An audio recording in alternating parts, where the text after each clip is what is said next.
In the heart of Manhattan, where skyscrapers kissed the clouds and the streets buzzed with life, there was a small but elegant restaurant tucked between towering buildings. This place wasn't just any eatery. It was known for its fine dining experience, catering to celebrities, business tycoons, and influential people from all walks of life. Among the staff who worked tirelessly to keep this world-class establishment running smoothly was a young woman named Jasmine. Jasmine was no stranger to hard work. She had been working as a waitress at this restaurant for 3 years, balancing long shifts while dreaming of becoming a writer someday. Her days were filled with serving meals, refilling glasses, and making sure every customer left satisfied.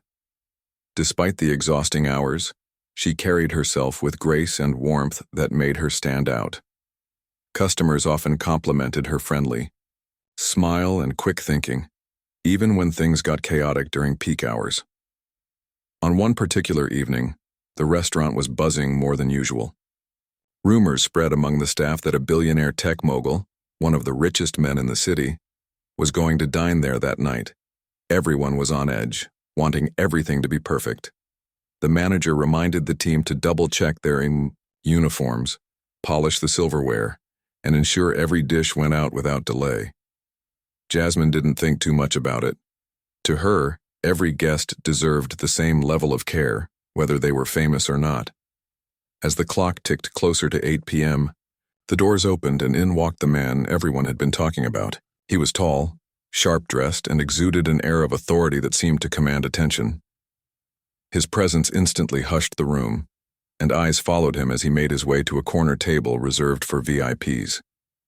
Jasmine watched from afar, taking note of how his entourage settled around him like satellites orbiting a planet. When it came time to take his order, Jasmine approached the table with her usual confidence. She greeted the group warmly, introducing herself and offering them menus. As she began jotting down their preferences, something unexpected happened. Her phone vibrated loudly in her pocket, a sound that felt embarrassingly out of place in the quiet elegance of the restaurant. She glanced at the screen and saw it was her younger brother calling. Normally, she would have ignored it, but this wasn't a regular call. Her brother only spoke Spanish, and he rarely reached out unless it was urgent. Without thinking twice, she stepped aside briefly and answered the call, speaking softly in fluent Spanish. ¿Qué pasa? She asked, trying to keep her voice low. After a few seconds of listening, she reassured him she'd handle whatever issue he was facing and promised to call back later. Hanging up quickly, Jasmine turned back to the table, apologizing profusely for the interruption. "I'm so sorry," she said, her cheeks flushed with embarrassment. "That won't happen again." The billionaire nodded curtly, though his expression gave nothing away. Jasmine finished taking the order, doing her best to shake off the awkwardness of the moment. Little did she know, those few seconds on the phone would come back to haunt her in ways she couldn't imagine. The rest of the shift passed uneventfully. The food arrived on time, the guests seemed pleased, and Jasmine continued serving other tables with her usual efficiency. But deep down, she couldn't shake the feeling that something was off.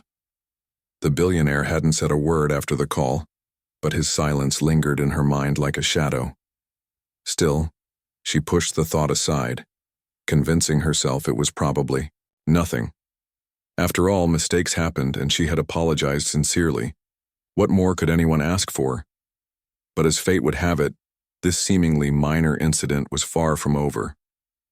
Unbeknownst to Jasmine, her actions, or rather her brief lapse in professionalism, had caught the attention of someone who held immense power, and in a world where wealth often equated to influence, even the smallest misstep could lead to consequences far beyond what she could anticipate.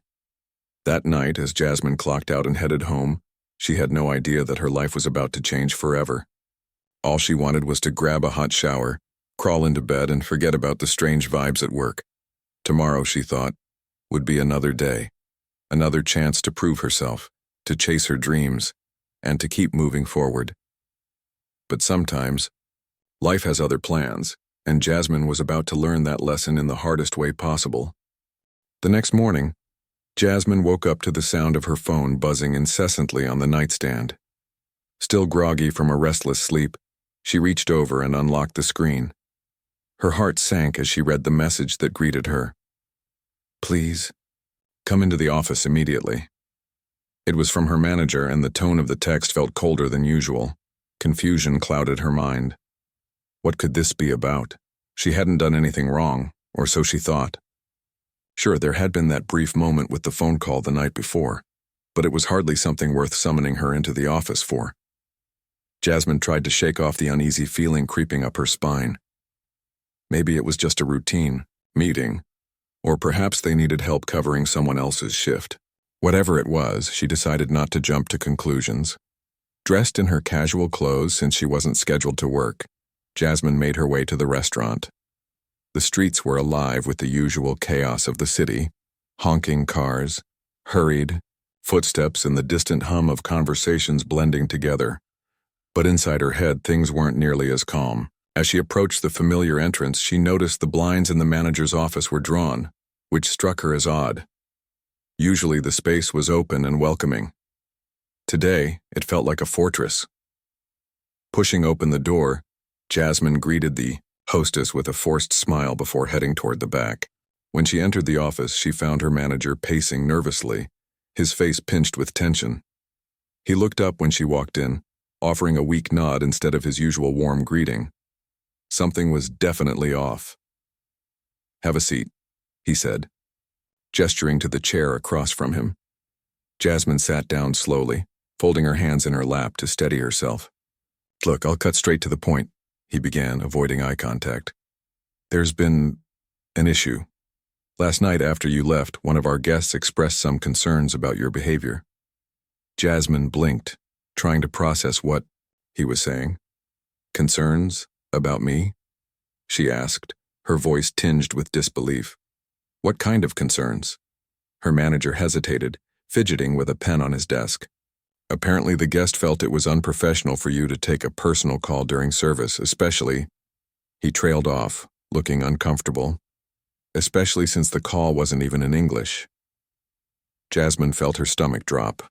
So that was it. That fleeting moment when she answered her brother's call, the same call she'd apologized for right away, had somehow turned into a full-blown complaint. She leaned forward, her voice firm, but calm. "I understand why it might have seemed unusual, but it was an emergency. My brother doesn't speak English, and I had to respond quickly. I apologized to the table immediately and made sure it didn't interfere with their experience." Her manager sighed, rubbing his temples as if the weight of the world rested on his shoulders. "I believe you, Jasmine. You're one of our best employees, but the guest insisted we address this. They made it clear they weren't happy and, well..." He paused, clearly struggling to find the right words. "They're a very important client. We can't afford to upset them." Jasmine's chest tightened. Important client? Was that code for rich and powerful? She couldn't believe what she was hearing. This wasn't about professionalism. It was about appeasing someone who expected perfection. And apparently, speaking another language in front of them was unacceptable. "So, what does this mean?" she asked, though deep down, she already knew the answer. Her manager avoided her, gaze again confirming her worst fears. "We've decided to let you go," he said quietly. "Effective immediately." For a moment, Jasmine couldn't breathe. The room seemed to spin as the words sank in. Let go? Fired? Over a 30-second phone call? It felt surreal, like something out of a movie where the underdog gets knocked down unfairly. But this wasn't fiction. It was her life. "I don't understand," she finally managed to say, her voice trembling despite her efforts to stay composed.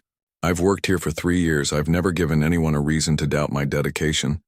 How is this fair?" Her manager looked genuinely sorry, but his expression didn't change. "I wish I could do more, Jasmine. Believe me, I do.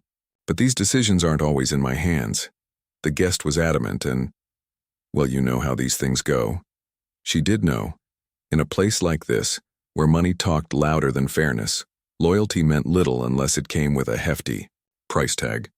Still, hearing it said aloud stung more than she expected. Jasmine stood up, clutching her bag tightly as if it might ground her in reality. "Fine," she said, her voice steady now. If that's how it has to be, then okay. But I want you to know, I didn't do anything wrong. Her manager nodded almost guiltily as she turned to leave. Walking out of the office felt surreal. The restaurant, once a second home to her, now felt foreign and hostile. Staff members exchanged awkward glances as she passed by, unsure whether to offer condolences or pretend nothing had happened. Some whispered behind her back while others gave her sympathetic smiles. None of it mattered anymore. She was leaving, not because she failed, but because the system had failed her. Outside, the crisp morning air hit her face, snapping her back to reality. Jasmine took a deep breath, trying to hold back the tears threatening to spill over.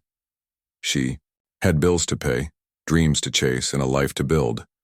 Losing this job wouldn't define her, but it would test her resilience in ways she hadn't anticipated. As she walked away from the restaurant, Jasmine replayed the events of the previous night in her mind. Had she really done something so egregious that it warranted losing her livelihood? Or was this just another example of how privilege and power could crush anyone standing in their path? Either way, one thing was certain. She wasn't going to let this defeat her. If anything, it only fueled her determination to fight back, to prove that her worth couldn't be erased by someone else's ego. Jasmine spent the rest of that day in a haze, replaying the events over and over in her mind. She couldn't shake the feeling that something deeper was at play here, something beyond a simple phone call.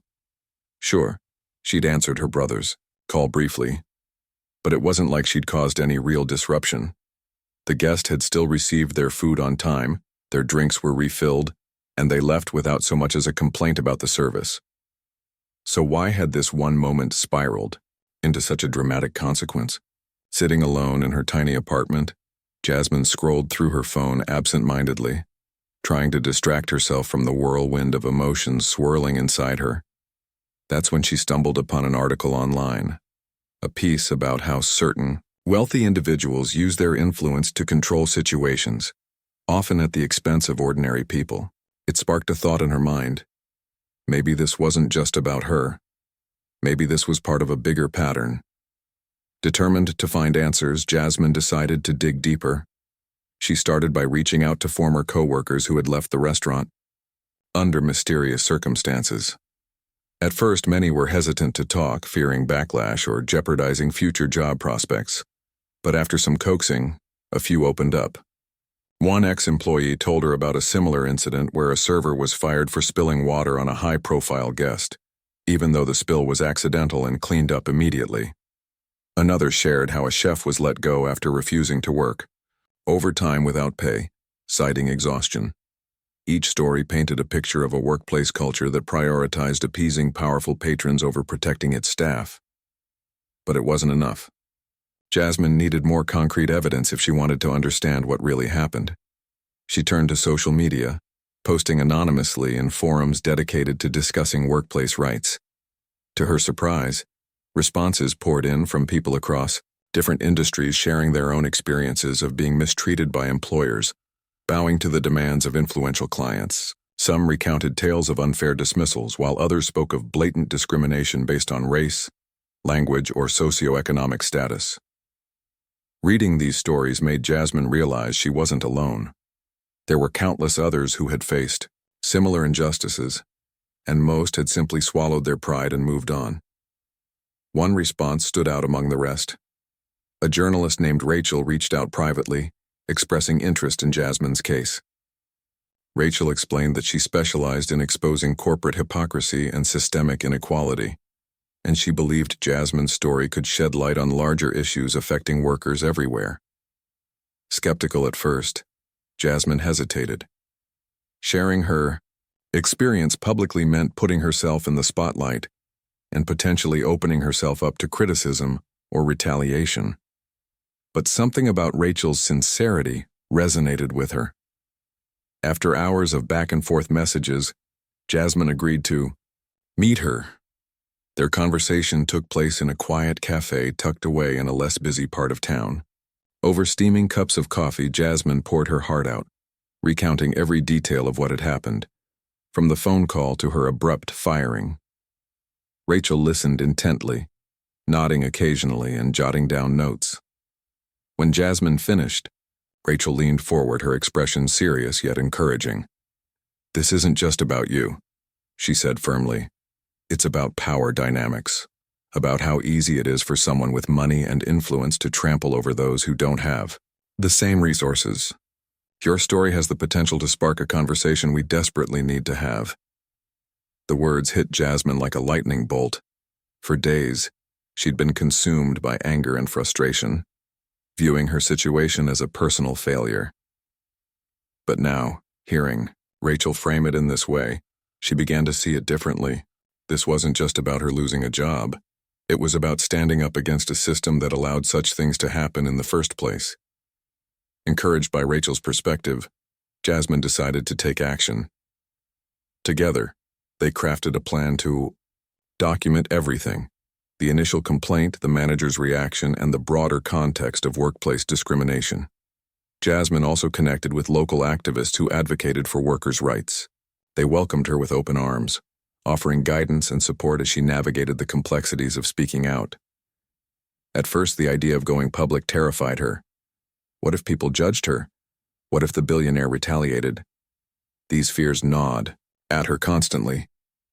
But the more she talked to others who had faced similar challenges, the more she realized silence wasn't an option.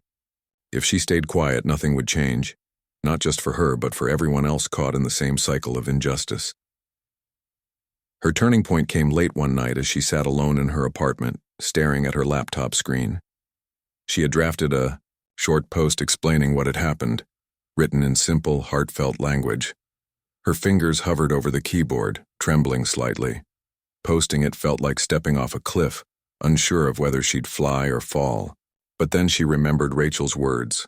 "Your story matters. It can inspire others to speak up too." Taking a deep breath, Jasmine hit send.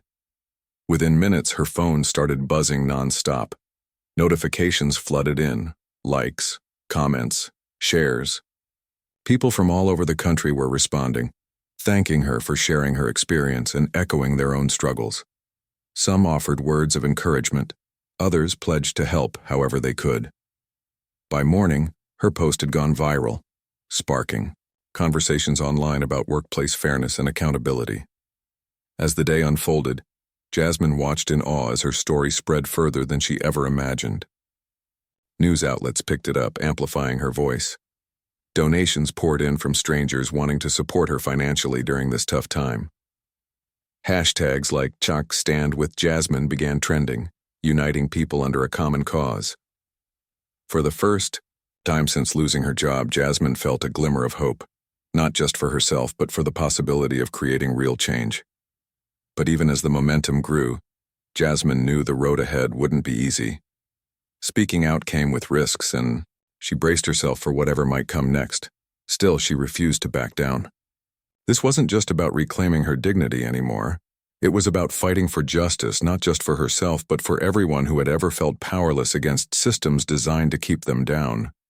And so, armed with newfound courage and a growing network of allies, Jasmine prepared to face whatever challenges lay ahead. Little did she know this was only the beginning of a journey that would test her strength, resilience, and faith in humanity, but also one that would ultimately lead to redemption.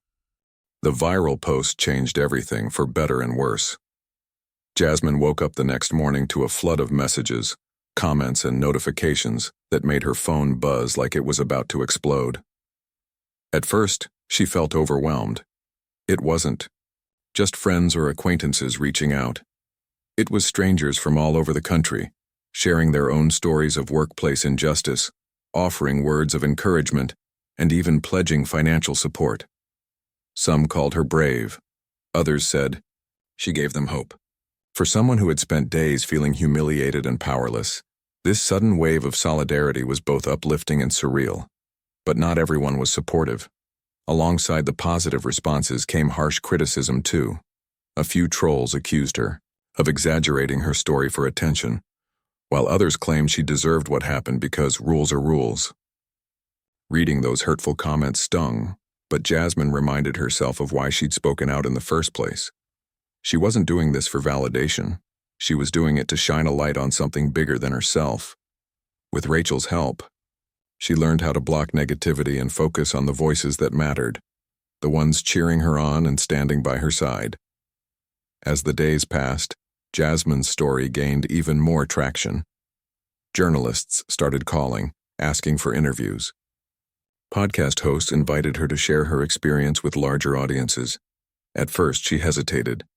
Public speaking wasn't exactly her strong suit, and the thought of being in front of a camera or microphone terrified her.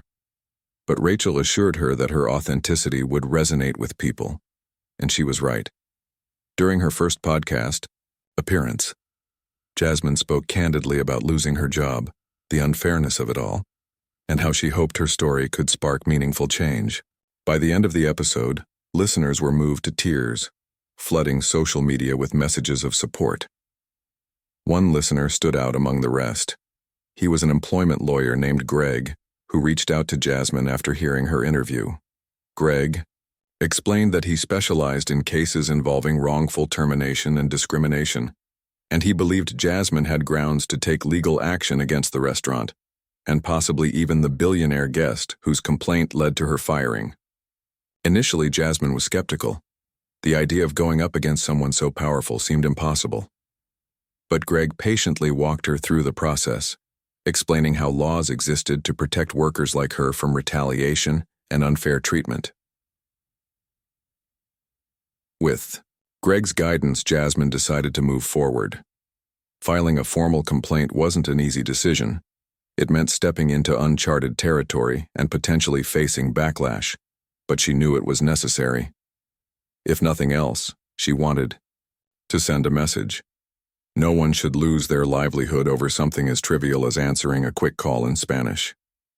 As word spread about her legal actions, public support for Jasmine grew even stronger.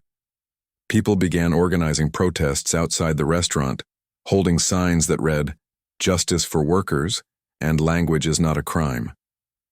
Local news stations covered the demonstrations, further amplifying her cause. Meanwhile, the billionaire at the center of the controversy remained eerily silent. For weeks, he avoided addressing the situation publicly, letting his lawyers handle the fallout behind closed doors. But silence only fueled speculation. Leaked emails obtained by Rachel revealed troubling details about his past behavior toward employees. In one email chain, he referred to service staff as invisible and complained about having to interact with them directly. Another exchange showed him threatening legal action against a former employee who dared to criticize his company's practices online. These revelations painted a damning picture of a man who valued control above compassion and used his wealth to silence anyone who challenged him. When the leaked emails hit the internet, the backlash was immediate and intense. Critics slammed the billionaire for his hypocrisy, pointing out that he often boasted about championing diversity and inclusion in his businesses. How could someone claim to support marginalized communities while simultaneously punishing a black woman for speaking Spanish? The contradiction was glaring, and it didn't sit well with the public. Calls for accountability grew louder, with hashtags like "God expose the truth" trending nationwide. Despite the mounting pressure, the billionaire refused to apologize. Instead, his team doubled down, issuing statements accusing Jasmine of fabricating her story for personal gain. They even hinted at filing a defamation lawsuit against her, arguing that her accusations damaged his reputation. When Jasmine heard about this, she felt a pang of fear, but also resolve. This wasn't just about her anymore. It was about setting a precedent, showing others that they didn't have to stay silent when faced with injustice. Rachel worked tirelessly to counter the billionaire's narrative, publishing articles and appearing on TV to defend Jasmine's credibility. Meanwhile, Greg prepared to file a countersuit, arguing that the billionaire's threats amounted to intimidation and violated labor laws designed to protect whistleblowers. The legal battle became a media spectacle, drawing daily coverage and keeping Jasmine's story in the spotlight. Through it all, Jasmine leaned heavily on her newfound allies.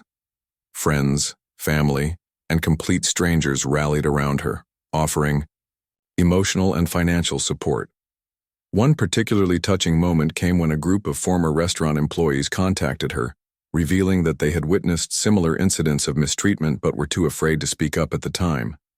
Their courage inspired Jasmine to keep pushing forward, knowing she wasn't fighting alone. As weeks turned into months, the stress of the situation weighed heavily on her.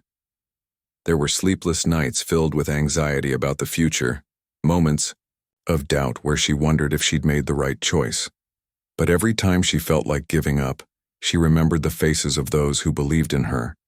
The activists marching in the streets, the donors contributing to her legal fund, the young girl who sent her a handwritten note saying, "You're my hero." Those reminders kept her grounded, reminding her that her fight was worth it. By the time the court hearings began, Jasmine had transformed. Gone was the timid waitress who once doubted her own worth. In her place stood a confident woman ready to face whatever came her way. She knew the road ahead wouldn't be easy, but she also knew she was stronger than she'd ever realized. And though the outcome of the case remained uncertain, one thing was clear. Jasmine's voice had already sparked a movement, inspiring countless others to stand up and demand justice in their own lives.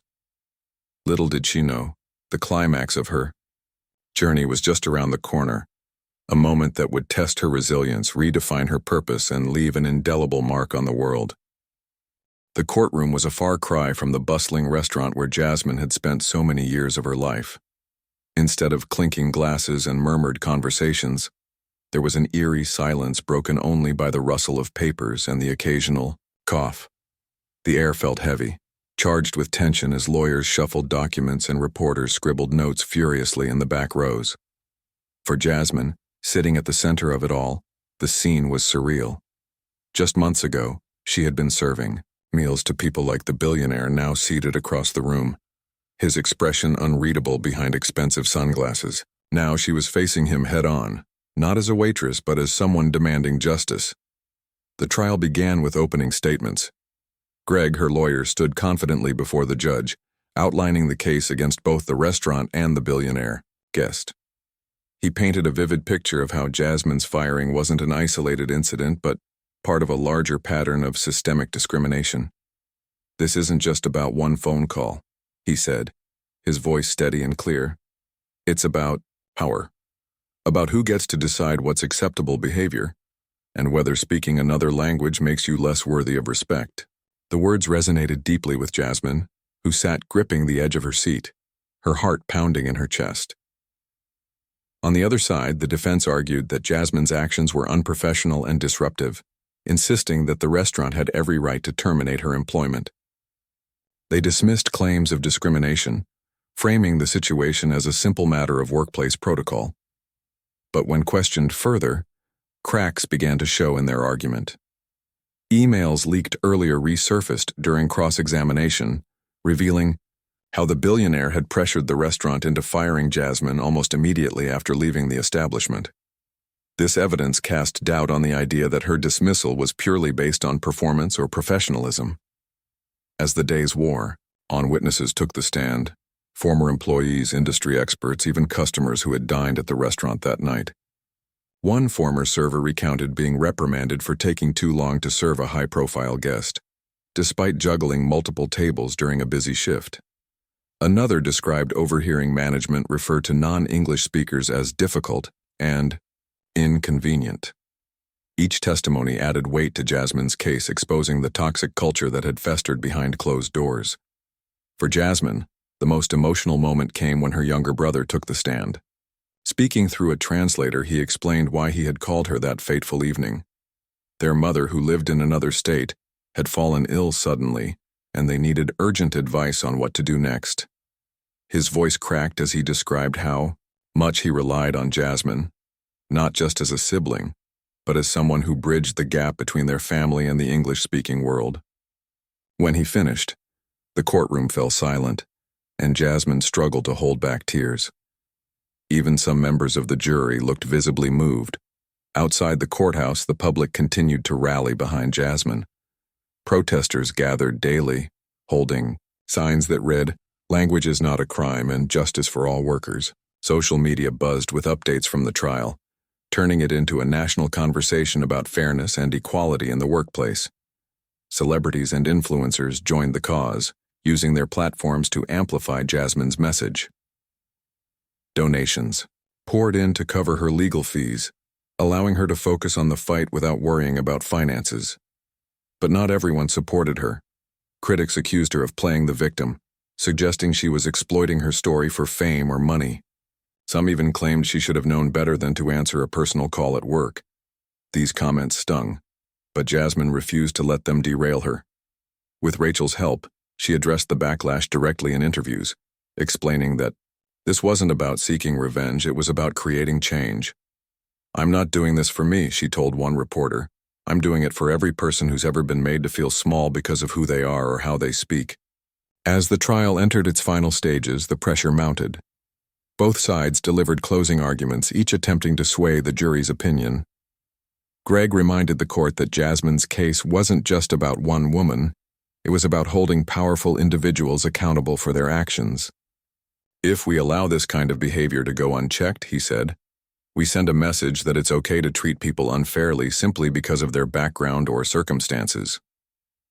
On the other hand, the defense reiterated their stance that businesses must maintain standards no matter who is involved. When the judge finally instructed the jury to deliberate, Jasmine felt a mix of relief and anxiety.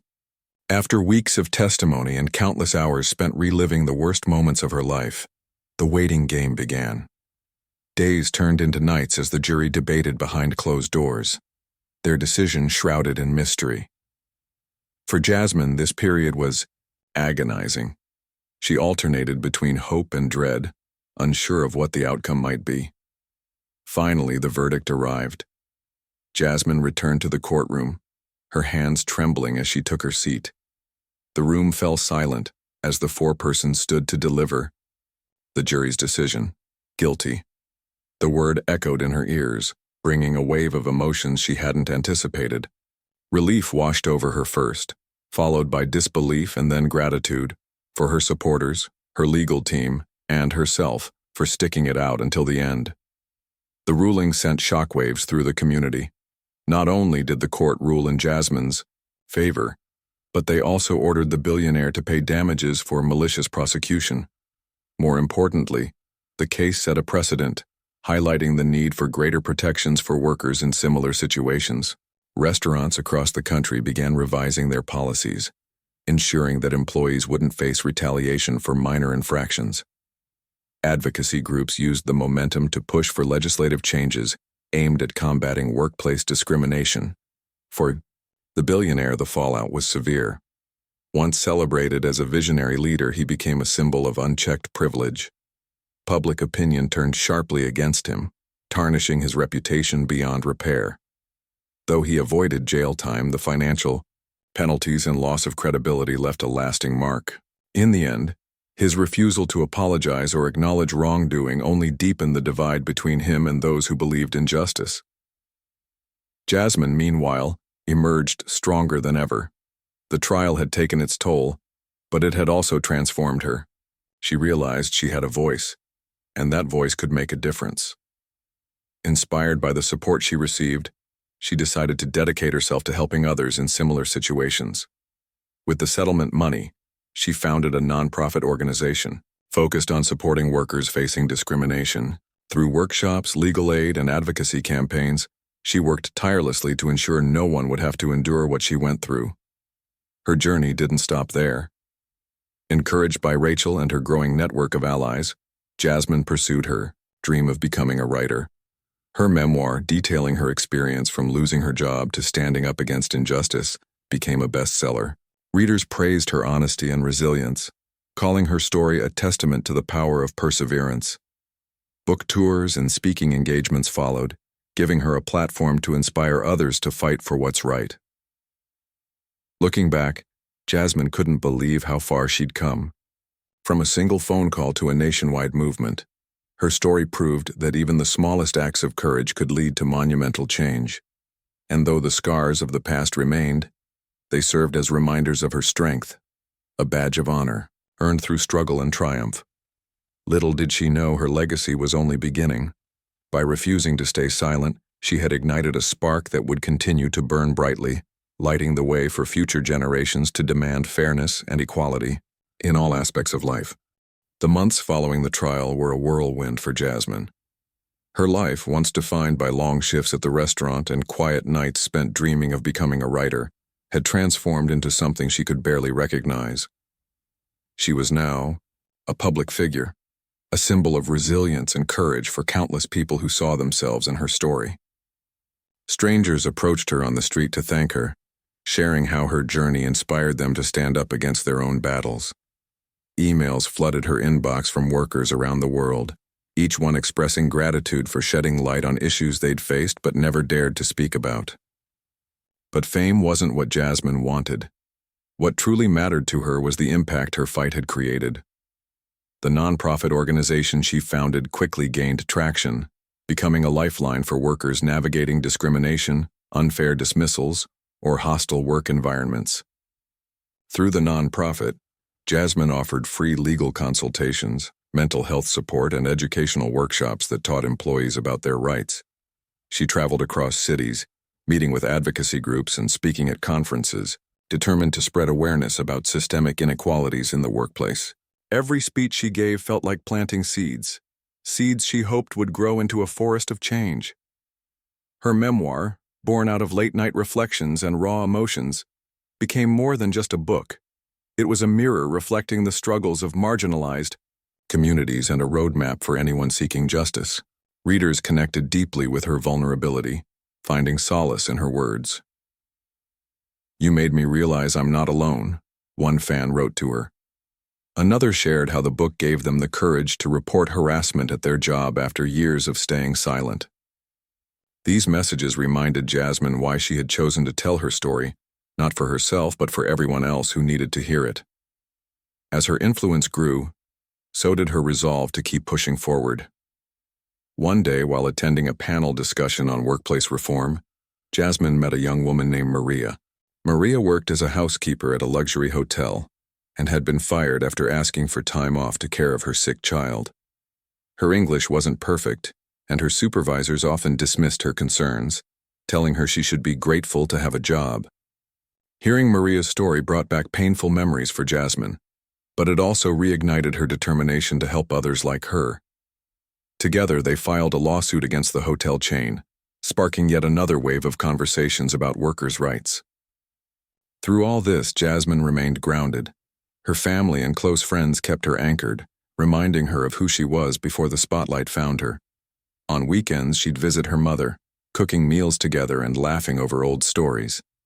These moments reminded her that no matter how much her life changed, some things stayed constant: the love of her family, her passion for storytelling, and her belief in fairness. Still, there were challenges. Some critics continued to question her motives, accusing her of capitalizing on her newfound fame. Others dismissed her efforts as performative activism, claiming real change required more than speeches and books. Jasmine didn't let these voices discourage her. Instead, she channeled her energy into tangible action. She partnered with lawmakers to draft legislation aimed at protecting workers' rights, ensuring that companies couldn't exploit loopholes to mistreat employees. When the bill passed, marking a historic step toward workplace equality, Jasmine stood beside the governor as he signed it into law. Tears streamed down her face as she realized the magnitude of what they'd achieved. For the billionaire, the aftermath of the trial was less forgiving. Once revered as a self-made success story, his reputation crumbled under the weight of public scrutiny. His businesses suffered as boycotts gained momentum, with consumers refusing to support a brand associated with arrogance and injustice. Employees within his companies began speaking out, exposing toxic practices that had gone unchecked for years. Though he attempted to rebuild his image through charitable donations and PR campaigns, the damage was done. To many, he became a cautionary tale, a reminder that wealth and power came with responsibility, and failing to use them wisely could lead to ruin. Meanwhile, Jasmine focused on building a future filled with purpose. Her nonprofit expanded globally, partnering with organizations in other countries to tackle similar issues. She launched a podcast where she interviewed activists, authors, and everyday heroes working to create positive change. Each episode celebrated resilience and encouraged listeners to find strength in adversity. The podcast quickly gained popularity, further amplifying her message. One evening, as she sat alone in her apartment, Jasmine reflected on how far she'd come. She thought about that fateful night at the restaurant, the phone call, the firing, the fear, and marveled at how something so small had set off such a massive chain reaction. Back then, she had only wanted to provide for herself and her family. Now she was part of a movement reshaping the way people viewed dignity, respect, and equality in the workplace. Jasmine knew the fight wasn't over. There would always be new battles to face, new injustices to confront. But she also knew she wasn't alone anymore. The community she had built, her supporters, allies, and fellow advocates, was proof that collective action could move mountains. And though the road ahead might still be rocky, she walked it with hope, knowing that every step brought her closer to a fairer, kinder world. In the end, Jasmine's story wasn't just about losing a job or winning a lawsuit.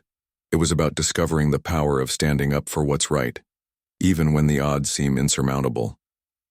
It was about realizing that your voice matters, no matter how ordinary you think it is. And most importantly, it was about proving that sometimes, the smallest acts of courage can spark the biggest changes. Jasmine smiled to herself as she closed her laptop for the night. Outside her window, the city buzzed with life, its streets alive with dreams yet unfulfilled and stories waiting to be told. Somewhere out there, someone else was preparing to take their first step toward justice inspired by hers. And that, she thought, was worth everything.